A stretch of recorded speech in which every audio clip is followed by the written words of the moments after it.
Hello friends, রুবিস কুকারিতে আপনাদের সকলকে স্বাগত। আজ আমি গার্লিক চিজ ব্রেড বাড়িতে ওভেন ছাড়াই গ্যাসে বানাবো। তা এত সহজ উপায়ে আপনারা অবশ্যই বাড়িতে যা যা জিনিস হাতের সামনে পাবেন তাই দিয়েই এই ব্রেড বানাতে পারেন।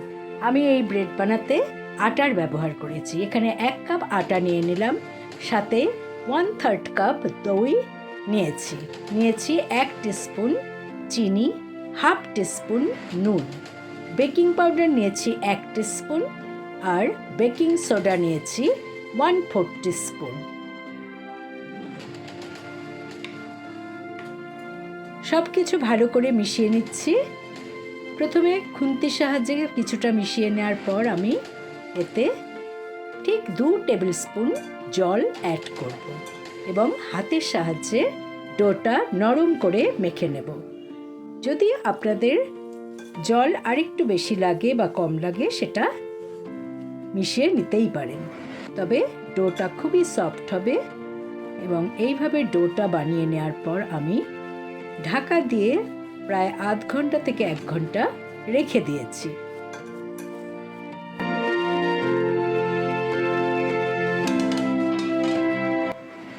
এবার একটা বাটিতে আমি বাটার অ্যাড করেছি 2 টেবিল স্পুন। এটা রুম টেম্পারেচারে রাখা বাটার ভালো করে কাঁটা চামচের সাহায্যে ফেটিয়ে নিয়ে তাতে আমি 1 টেবিল স্পুন চপ করে রাখা গার্লিক অ্যাড করে দিলাম এবং 1 টেবিল স্পুন ধনে পাতা কুচি অ্যাড করে দিলাম।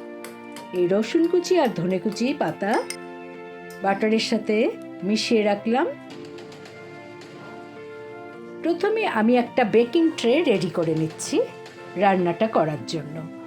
আমি কিছুটা তেল ব্রাশ করে তার উপর একটা বাটার পেপার পেতে নিয়েছি। আপনারা চাইলে এমনি সাধারণ সাদা পেপারও পেতে নিতে পারেন। এর উপরেও একটু অয়েল ব্রাশ করে নিয়েছি এবং এবার কিছুটা আটা ছড়িয়ে নিয়ে আমি নরম আধ ঘন্টা ঢেকে রেখে দেওয়া ডোটাকে একটা বড় রুটির আকারে বানিয়ে নিচ্ছি। তবে খুব পাতলা রুটি বানানো চলবে না, একটু মোটা টাইপের রুটি তৈরি করে নিতে হবে।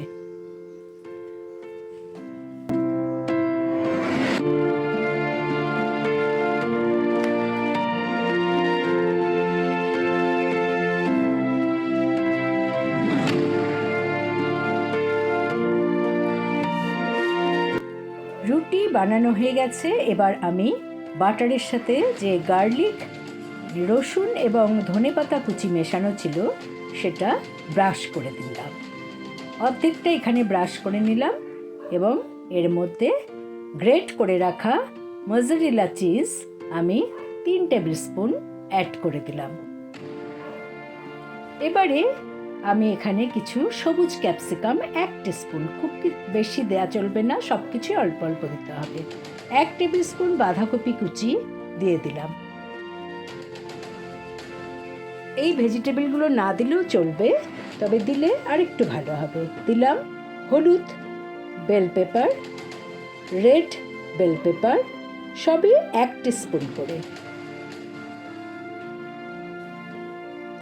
এখানে সেদ্ধ করে রেখেছি কিছু সুইট কর্ন, 2 টেবিল স্পুনের মতো সুইট কর্ন অ্যাড করে দিলাম।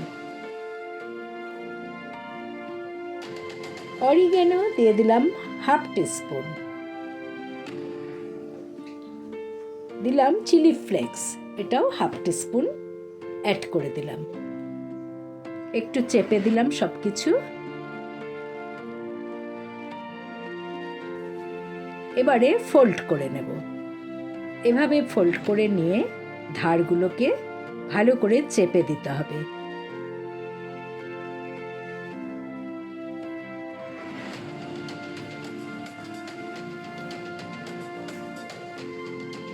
আমার ব্রেড খানিকটা বেক করার আগে বানানো রেডি। আমি বেকিং ট্রের উপর এটাকে সেট করে নিলাম, নিয়ে বাদ বাকি যে বাটার, ধনেপাতা কুচি আর গার্লিক কুচি দিয়ে মেশানো সেটা অ্যাড করে দিলাম। খুব সুন্দরভাবে এটা মেখে নিতে হবে এবং তার উপরে 1/2 টিস্পুনের মতো চিলি ফ্লেক্স আর একটু কালো জিরে আর সামান্য সাদা তিল দিয়ে দিলাম। এগুলো সবই অপশনাল। আমি একটু কেটে কেটে দাগ করে নিচ্ছি, তাতে আমার ব্রেডটা তৈরি হয়ে যাওয়ার পর কাটতে সুবিধা হবে।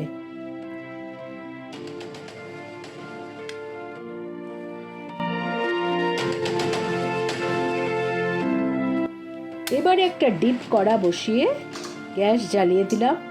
ভেতরে একটা স্ট্যান্ড ফিট করে ভালো একটা উঁচু মতন ঢাকা দিয়ে ঢেকে 5 মিনিট হাই ফ্লেমে রেখে দিলাম। ভালো করে গরম হয়ে যাওয়ার পর আমি বেকিং ট্রেটা বসিয়ে দিয়ে আঁচটাকে লো টু মিডিয়াম করে দিলাম এবং আবার ঢাকাটা দিয়ে এখন কিন্তু 20 থেকে 25 মিনিট লো ফ্লেম করে রেখে দিতে হবে। 25 মিনিট পর দেখুন কত সুন্দর ব্রেড মাইক্রোওভেন বা ওভেন ছাড়াই হয়ে গেল। এবার এই ব্রেডটাকে আমি একটা প্লেটে ট্রান্সফার করলাম এবং আগে যে দাগ কেটে রেখেছিলাম সেই দাগ অনুযায়ী আমি পিস পিস করে কেটে নেব।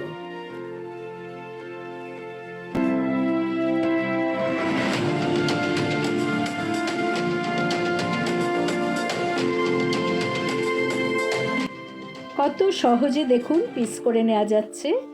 খুবই সফট হয়েছে ব্রেডটা, দেখতেও দারুণ সুন্দর হয়েছে, দারুণ কালার এসেছে। আমি এবার একটা পিস আপনাদের বের করে দেখাচ্ছি।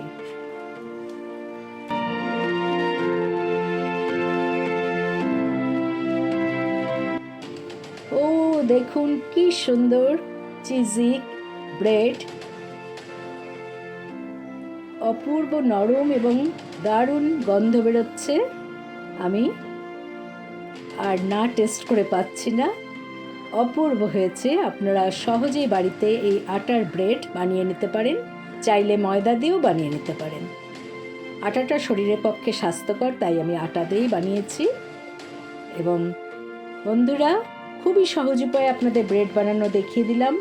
যদি আপনাদের পছন্দ হয়ে থাকে তাহলে অবশ্যই আমার কমেন্ট করে জানাতে ভুলবেন না। তাহলে আসি বন্ধুরা।